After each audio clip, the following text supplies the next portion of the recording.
Watch video 29 on Chapter 7, Net Asset Value, Total Expense Ratio and Pricing of Units from the Workbook for NISM Series 5A, Mutual Fund Distributors Certification Examination, and review the multiple choice questions and answers. 1. Who is the beneficial owner of mutual fund units? A. The Asset Management Company. B. SEBI. C. The investors. D. The stock exchange. Answer: C. The investors. 2. What is the primary objective of SEBI's Fair Valuation Principles? A. To increase mutual fund profits. B. To ensure fair treatment of all investors. C. To boost the stock market. D. To regulate asset management companies. Answer: B. To ensure fair treatment of all investors. 3. According to SEBI regulations, who is responsible for the valuation of investments in a mutual fund scheme? A. The Asset Management Company, AMC. B. SEBI. C. The investors. D. The stock exchange. Answer: A. The Asset Management Company, AMC. 4. What is the primary goal of valuation policies in mutual funds? A. To inflate the NAV of the fund. B. To reflect the realizable value of securities. C. To prevent investors from selling units. D. To limit investor withdrawals. Answer: B. To reflect the realizable value of securities. 5. According to principle number 1, valuation shall be based on which principle? A. Arbitrary valuation. B. Fair valuation. C. Investor-specific valuation. D. Fixed valuation. Answer: B. Fair valuation. 6. What must an asset management company's board do before investing in new types of securities? A. Consult SEBI. B. Establish valuation methodologies. C. Seek investor approval. D. Notify the stock exchange. Answer: B. Establish valuation methodologies. 7. What must be provided for the periodic review of valuation policies and procedures? A. Quarterly reports to investors. B. Regular reviews by an independent auditor. C. Approval from SEBI. D. Annual investor meetings. Answer: B. Regular reviews by an independent auditor. 8. What is the responsibility of the asset management company in regard to valuation and NAV accuracy? A. To ignore discrepancies. B. To ensure true and fair valuation. C. To delegate responsibility to investors. D. To disclose everything to SEBI. Answer: B. To ensure true and fair valuation. 9. How often must valuation policies and procedures be reviewed by an independent auditor? A. Every quarter. B. Every 6 months. C. At least once in a financial year. D. Whenever SEBI requests it. Answer: C. At least once in a financial year. 10. What must the AMC do if the established policies do not result in appropriate valuation? A. Continue with the same policies. B. Deviate from the policies with reporting to the board. C. Seek SEBI approval to stop valuation. D. Halt all new investments. Answer: B. Deviate from the policies with reporting to the board. 11. What must the AMC do to ensure fairness in debt and money market securities valuation? A. Only use in-house pricing models. B. Use prices of trades reported on public platforms. C. Avoid public platforms for price discovery. D. Follow investor opinions on pricing. Answer: B. Use prices of trades reported on public platforms. 12. What kind of securities are valued at the last quoted closing price on the stock exchange? A. Non-traded securities. B. Money market instruments. C. Traded securities. D. Debt securities. Answer: C. Traded securities. 13. When can an AMC use the price from another stock exchange for valuation? A. If the security is not traded on the principal exchange on that day. B. If SEBI allows it. C. If the investors demand it. D. Never. Answer: A. If the security is not traded on the principal exchange on that day. 14. What happens if a security is not traded on any stock exchange for 30 days? A.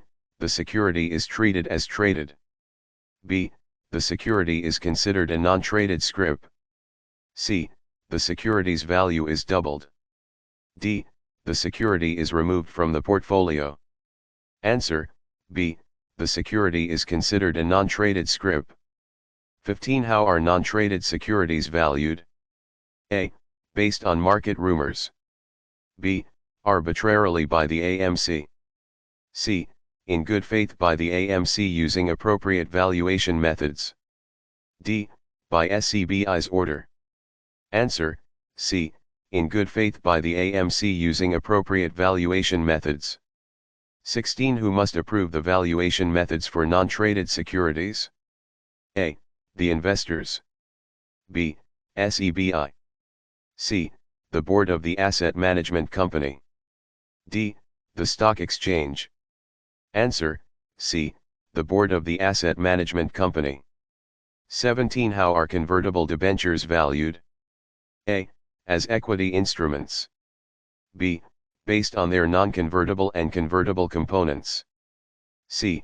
As fixed income securities. D. Using the last traded price on the stock exchange. Answer: B. Based on their non-convertible and convertible components. 18. How should warrants to subscribe for shares be valued? A. At their face value. B. At the value of the shares minus the exercise price. C. At a fixed price. D. Based on investor demand. Answer: B. At the value of the shares minus the exercise price. 19. At what price is gold in a gold ETF scheme valued? A. The average global gold price. B. The LBMA/AM fixing price. C. The last traded price on a stock exchange. D. The AMC's discretion. Answer: B. The LBMA/AM fixing price. 20. At what price is silver in a silver ETF scheme valued? A. The stock market price. B. The LBMA/AM fixing price. C. The market demand price. D. The AMC's determined price. Answer: B. The LBMA/AM fixing price. 21. What must be documented when valuing non-traded securities in good faith? A. Investor consent. B. The board's decision and supporting data. C. SEBI approval. D. Auditor reports. Answer: B. The board's decision and supporting data. 22. Which principle ensures that the AMC prevents incorrect valuation? A. Principle number 1. B. Principle number 8. C. Principle number 4. D. Principle number 10. Answer: B. Principle number 8. 23. Who is responsible for ensuring transparency in the AMC's valuation norms? A. SEBI. B. The investors. C. The asset management company. D. The stock exchange. Answer: C. The asset management company. 24. What does principle number 5 address?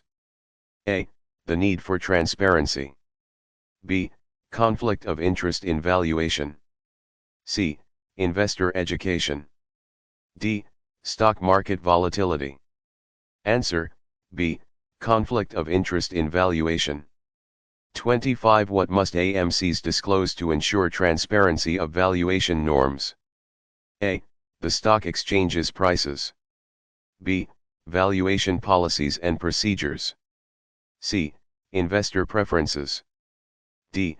AMC profits. Answer: B. Valuation policies and procedures. 26. What must an AMC document according to principle number 9?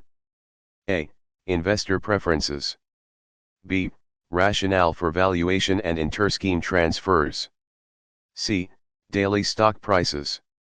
D. SEBI's guidelines. Answer, B. Rationale for valuation and inter-scheme transfers. 27. What happens if there is a conflict between SEBI's Fair Valuation Principles and Valuation Guidelines? A. The Valuation Guidelines prevail. B. The Fair Valuation Principles prevail. C. Investor preferences take precedence. D. SEBI decides on a case-by-case basis. Answer, B. The Fair Valuation Principles prevail. 28. How should equity instruments generally be valued for non-traded securities? A. Based on their dividend yield. B. Using price or earnings ratios of comparable traded securities. C. At PAR value. D. Based on market rumors. Answer, B. Using price or earnings ratios of comparable traded securities. 29. What must be considered when valuing debt and money market securities? A. Investor preferences. B. Prices of trades of similar securities on public platforms. C. Stock exchange prices. D. SEBI regulations only. Answer, B. Prices of trades of similar securities on public platforms. 30. In case a security is not traded for more than 30 days, what principle governs its valuation? A. It should be sold immediately. B. It should be valued as a non-traded security in good faith. C. It should be marked as zero. D. It should follow the last recorded price. Answer, B. It should be valued as a non-traded security in good faith.